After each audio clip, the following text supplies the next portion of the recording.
Olá pessoal, tudo bom com vocês? Eu sou a Bárbara e este é o canal das Garotas Entre Livros. Seja bem-vindo!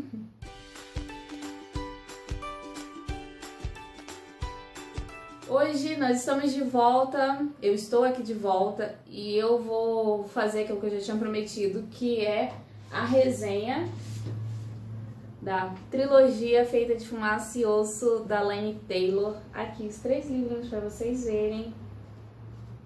Cheios de marcações também. E eu vou tentar ser breve e comentar sobre cada um pouquinho. Mas antes de eu começar a falar dos livros, eu vou te fazer aquilo que eu sempre faço em todos os vídeos, que é um convite para você que ainda não é inscrito aqui no canal, se inscrever. Tá esperando o quê, minha gente? Se inscreve, clica aqui no botãozinho vermelho, clica também no sininho e ativa as notificações para ficar sempre por dentro quando tiver vídeo novo aqui no canal, certo? Lembrando que resenhas e links de onde vocês podem comprar os livros, vai estar tudo aqui na descrição desse vídeo. Compre o livro lá por esse link que você vai ajudar o canal e vai deixar a gente muito feliz. E também as nossas redes sociais estão todas aqui na descrição desse vídeo também, certo? Bora pra resenha. Bom, primeiro uma observação geral sobre a série. Eu achei a série muito boa. Eu dei 4,75 estrelas para essa série. De 5, dei 4,75 e eu vou explicar ao longo do vídeo os motivos. E assim, no geral foi uma série que cresceu, que eu gosto muito. O primeiro livro é uma coisa, o segundo livro cresce, o terceiro livro cresce também e se encerra de um modo satisfatório. Então eu fiquei bem feliz, fiquei satisfeita com o encerramento da série.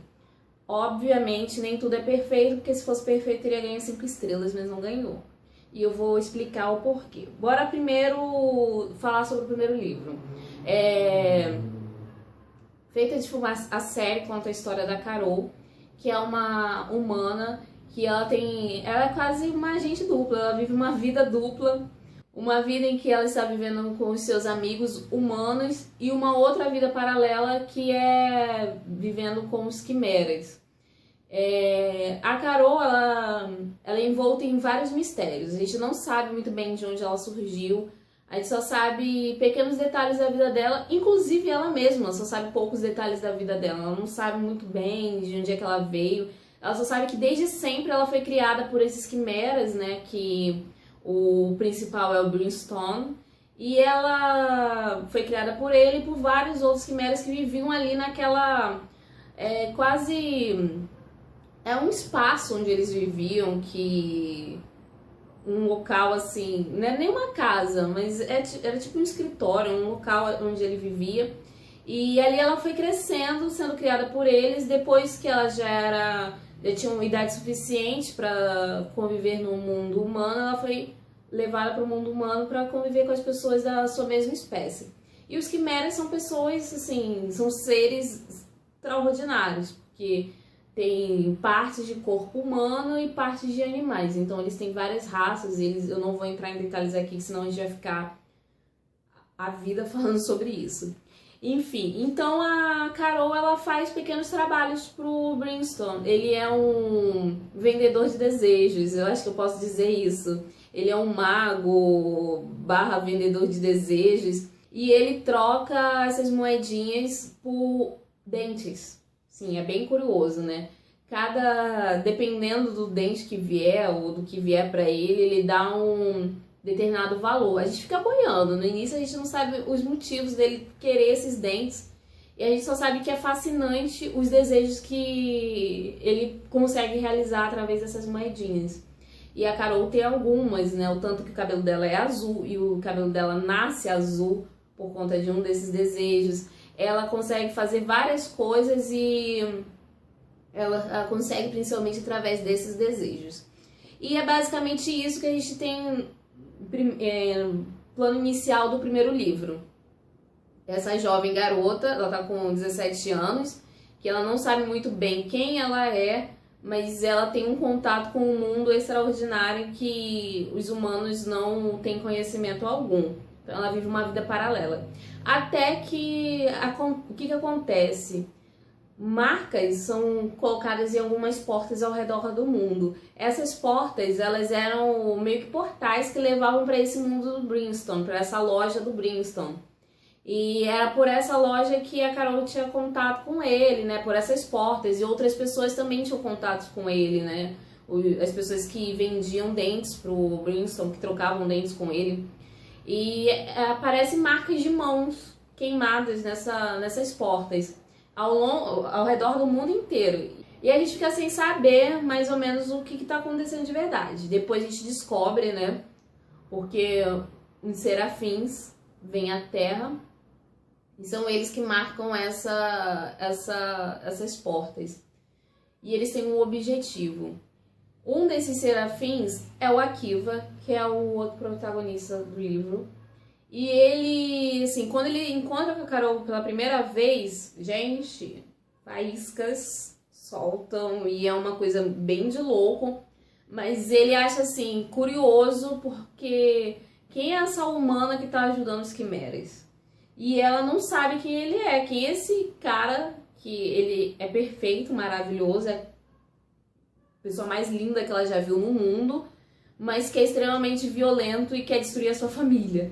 Então ela fica assim meio que, tô atraída por esse cara, mas eu sei que ele é meu inimigo. E ele é a mesma coisa, ele fica extremamente curioso pra saber quem é essa garota. Beleza, essa é basicamente o enredo do livro, tem bastante coisa ainda que acontece, mas não vamos entrar em mais detalhes. O que tem de ponto positivo nesse primeiro livro? A história é muito criativa, ela te prende do início ao fim.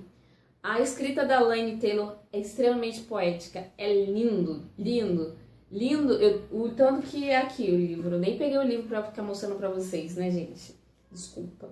Enfim, o livro, eu deixei ele cheio de marcações aqui, tá tudo em rosinha. Eu marquei muita coisa nesse livro e tem cada quote maravilhoso que a gente fica assim babando. O Akiva, quando ele tem um momento que ele vê a Carol e ele faz uma narração a respeito dela, uma descrição a respeito dela, que você fica assim, oh meu Deus, que homem maravilhoso. E é incrível mesmo a escrita da Laini. A gente se pega apaixonado pela escrita dela e a gente entra na fantasia que ela cria. Esse mundo dela com a Carol, os seus amigos e o Akiva e os seus irmãos. A gente entra completamente nesse mundo, a gente fica completamente fascinado. E é interessante porque esse livro foi lançado na época em que o boom dos livros a respeito de anjos estava lá no alto, né? Mas ao mesmo tempo em que estava lá no alto, estava ficando um pouquinho saturado. E ela veio trazer uma nova visão no mundo dos anjos. Não é nada daquilo que a gente já leu, de anjos caídos e anjos que se apaixonam por humanos. Não tem nada a ver, nada a ver. É uma raça que não tem nada a ver com aspectos religiosos. Então isso foi uma coisa que me fascinou muito, porque eu achei diferente, completamente diferente do que eu já tinha lido a respeito de anjos até o momento. O livro, ele é muito bem dosado a respeito do romance, de tudo. Ele é um livro de aventura, ele é uma fantasia, então a gente tem muita cena de ação, a gente tem muita luta, a Carol lutando com a Akiva, a gente tem vários momentos bem tensos mesmo, de perseguição, de luta, de espada, de sangue, não sei o quê. Mas a gente também tem um romance que traz uma leveza para a história, que eleva o nosso coração e a gente fica completamente apaixonado. Então eu achei que o livro foi muito bem dosado. E eu dei 5 estrelas e eu não consegui enxergar pontos negativos. Talvez tenha. Se eu for reler o livro, eu li esse ano, foi uma releitura junto com as meninas. Então, talvez no futuro, quando eu reler, eu pegue algum ponto negativo, alguma coisa que me desagrade, mas no geral, no momento em que eu encerrei a leitura, eu só conseguia ver os pontos positivos e os negativos eu ignorei completamente. Então, só vi pontos positivos e eu gostei muito desse livro. Vamos partir para o próximo? O segundo livro, que é o Dias de Sangue e Estrelas, vem trazer, e deixando claro, Feita de Fumaça e Osso, termina de um jeito que a gente fica com o coração na mão. É absurdo. Então aqui, ó, fora que esses livros são maravilhosos, né, gente? Depois eu mostro mais pra vocês. Então, o Dias de Sangue e Estrelas, ele começa um período de tempo bem curto após os eventos de Feita de Fumaça e Osso. Aqui nesse livro, a Carola já descobriu quem ela é de verdade, ela já descobriu toda a história da vida dela e é fascinante, de verdade. E ela também descobre os motivos de ela ser inimiga da Akiva. Apesar deles estarem extremamente atraídos um pelo outro, eles são inimigos, porque eles pertencem a grupos diferentes, grupos que brigam eternamente desde sempre. Então, só deixando um aviso, se você não quer saber mais sobre os livros, pode ser que eu solte algum spoiler, mas sem querer. Mas se você não quiser saber sobre os próximos livros, é bom você parar por aqui e ir lá pro final do vídeo, tá bom? Enfim, vamos voltar. Então ela já sabe quem ela é de verdade, ela já entendeu o seu papel no mundo dos quimeras e ela sente começa a sentir a raiva mesmo do Akiva, de quem ele é, de quem eles foram no passado. Então a relação deles acaba, mais ou menos, né? Porque é meio difícil você acabar com o amor, principalmente quando você ainda é completamente apaixonado pela pessoa. Então, quando o Akiva descobre quem a Carol é, de verdade, ele entende todo o motivo dele se sentir tão atraído por ela. E ela também entende porque ela também se sentia tão atraída por ele. E tudo fica muito claro já no final do primeiro livro.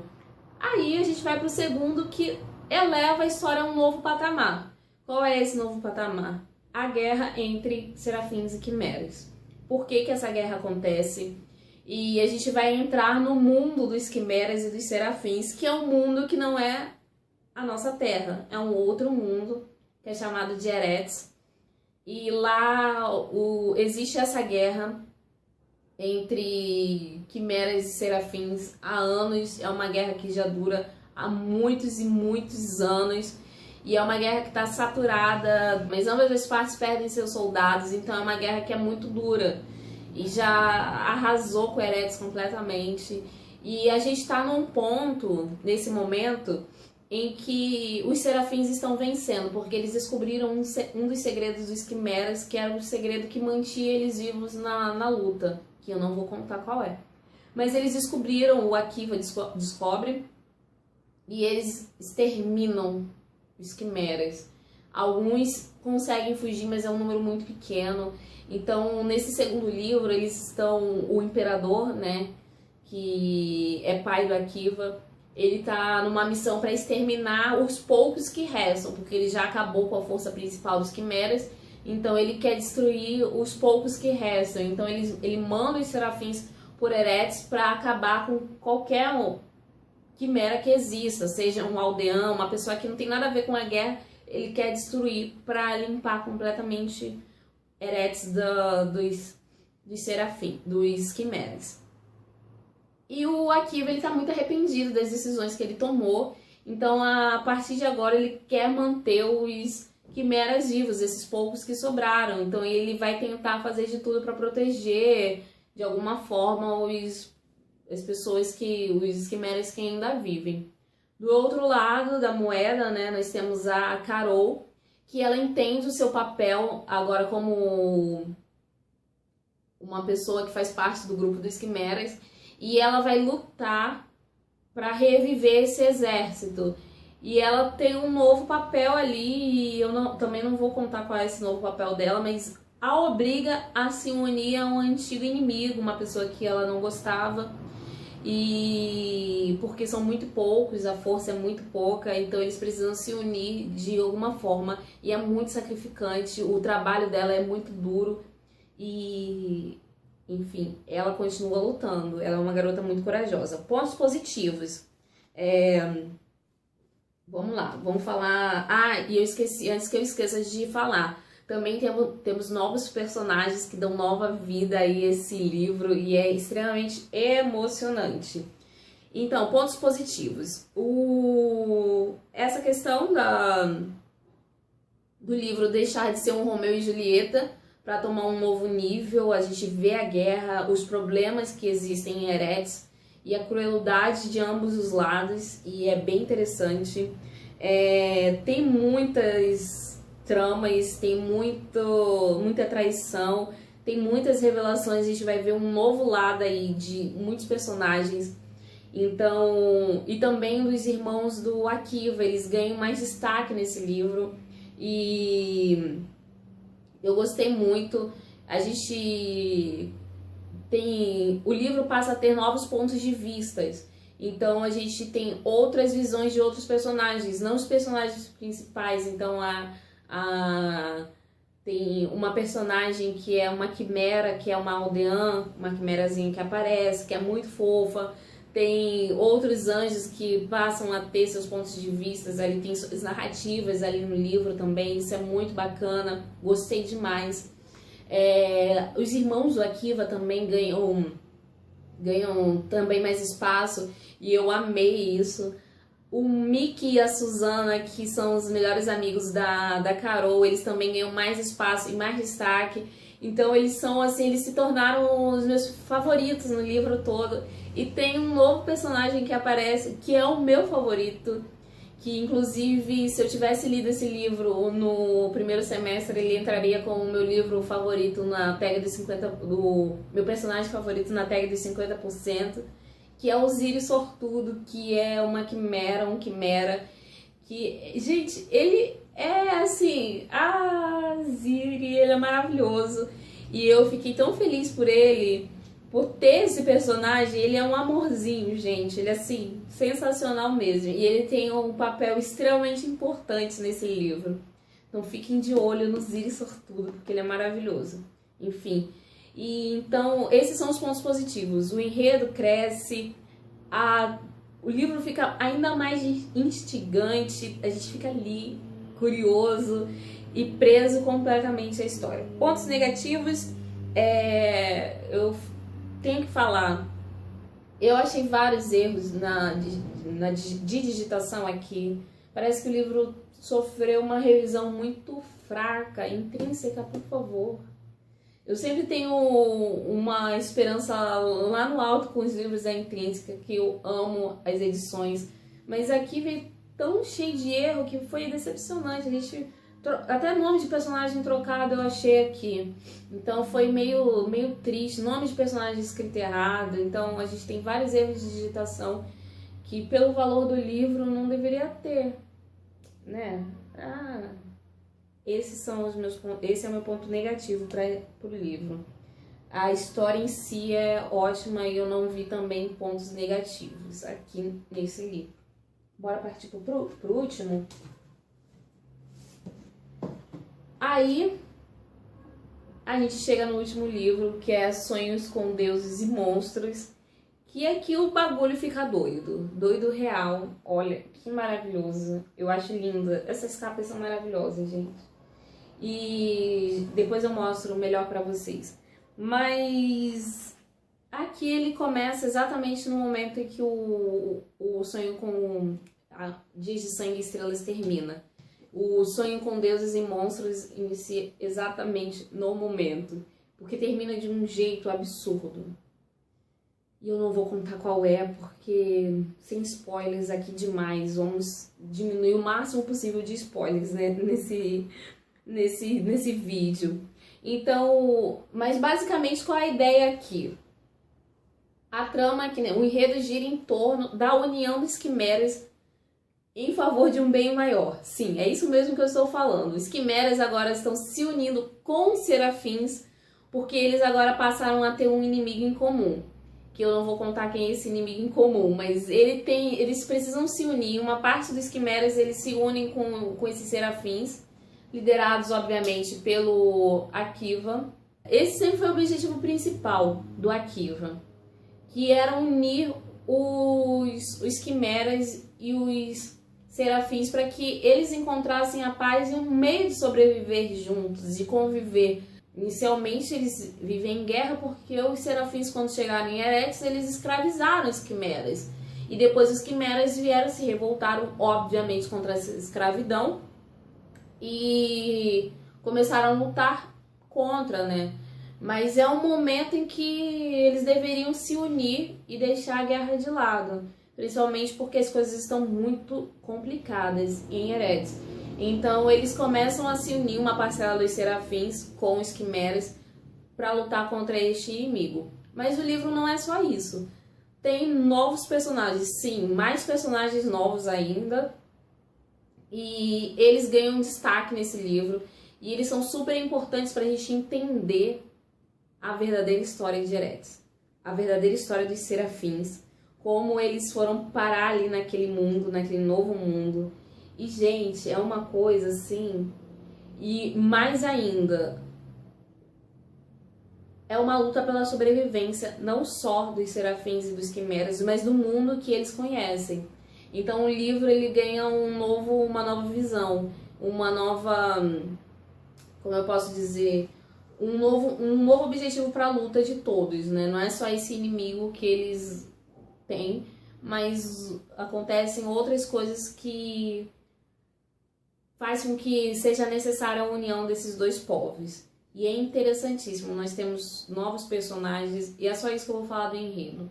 Novos personagens, a gente tem personagens que são resgatados, a gente conhece muito mais sobre a história dos serafins, que é fascinante. E tem uma determinada humana que aparece que vai te deixar com a pulga atrás da orelha, que vai te deixar boiando, literalmente. E você só vai descobrir quem ela é e a importância dela no final. E tem os Stellians, que já são personagens que... um nome que já é falado desde o primeiro livro, mas que eles aparecem aqui nesse terceiro e é sensacional. Não tem outras palavras além de sensacional. E vou falar os pontos positivos, porque esse foi o único livro em que eu dei 4,5 estrelas, 4,5 estrelas. Pontos positivos. Esses novos personagens que são interessantíssimos, os Stellians são os melhores. A história cresce, então aí a Lane ela nos dá um novo olhar, né? Não só essa guerrinha entre raças, entre quimeras e serafins, mas uma luta pela sobrevivência de todos e do mundo deles, né? Os Stellians, um mistério em relação a eles, porque eles são os serafins que não se envolvem em nenhuma briga, que não se envolveram na guerra em momento algum. Nós temos novos poderes aparecendo, personagens aí com novos poderes, então é uma coisa extremamente curiosa e a gente fica também boiando. O Akiva é um que tem novos poderes revelados e a gente fica assim, ó, oi, de onde é que surgiu isso, filho? É tudo revelado agora nesse livro e é também extremamente interessante. E a origem de Eretz, a origem dos serafins, que é fascinante, gente. Isso foi o que mais me ganhou nesse livro. Agora os pontos positivos, os pontos negativos. O romance perde completamente o brilho. Já estava perdendo o brilho para mim em Dias de Sangue e Estrelas, mas em Sonho com Deuses e Monstros ele perde completamente o brilho. Eu fiquei sinceramente sem me importar se o Akiva e a Carol iam terminar juntos. O que foi extremamente decepcionante para mim, porque eu torci tanto por eles no primeiro livro.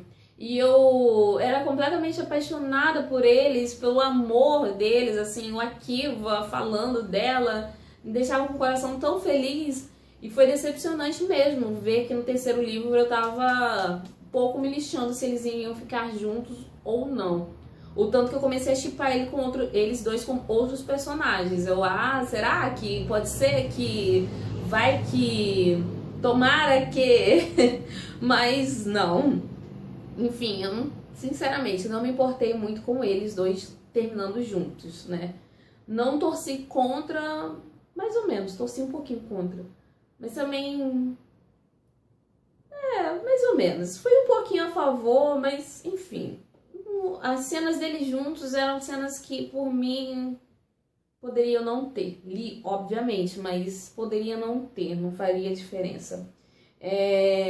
Ao mesmo tempo que os novos personagens aparecem nos pontos positivos, eles também aparecem nos pontos negativos, por quê? Eles são pouco explorados, eles servem para dar um pouco mais de força ao enredo, mas eles são muito pouco explorados porque é o último livro. Ela não iria escrever um próximo, uma continuação. Sabia que não tinha mais nada aqui, ia se encerrar aqui.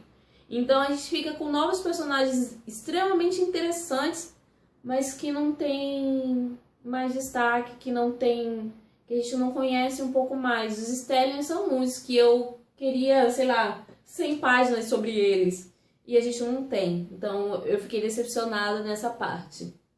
Novos personagens muito bacanas, mas que não ganham mais páginas na história, não aparecem mais tanto na história. Fica bem triste, tanto que foi chegando no final do livro, como é que ela vai resolver isso? Como é que ela vai resolver isso? Essa história vai ficar jogada, esse final vai ficar jogado, mas até que não ficou. Outro ponto negativo também foi a respeito da edição da Intrínseca. A Intrínseca, alô, vamos melhorar. Foi muito triste ver tanto erro de português aqui, tanto erro de digitação, umas coisas assim, parece que o livro foi feito corrido, sabe? Essa é a sensação que dá, que eles correram para publicar o livro e ficou tudo bem fraco, bem... Eu queria falar uma palavra, mas eu não vou falar. Eu vou pular isso. Mas achei uma outra palavra. Mas ficou bem desleixada. Essa edição é bem desleixada, o que pra mim é decepcionante. Para encerrar, gostaria de te agradecer por me acompanhar até o final desse vídeo. Semana que vem eu tô de volta e até lá. Tchau!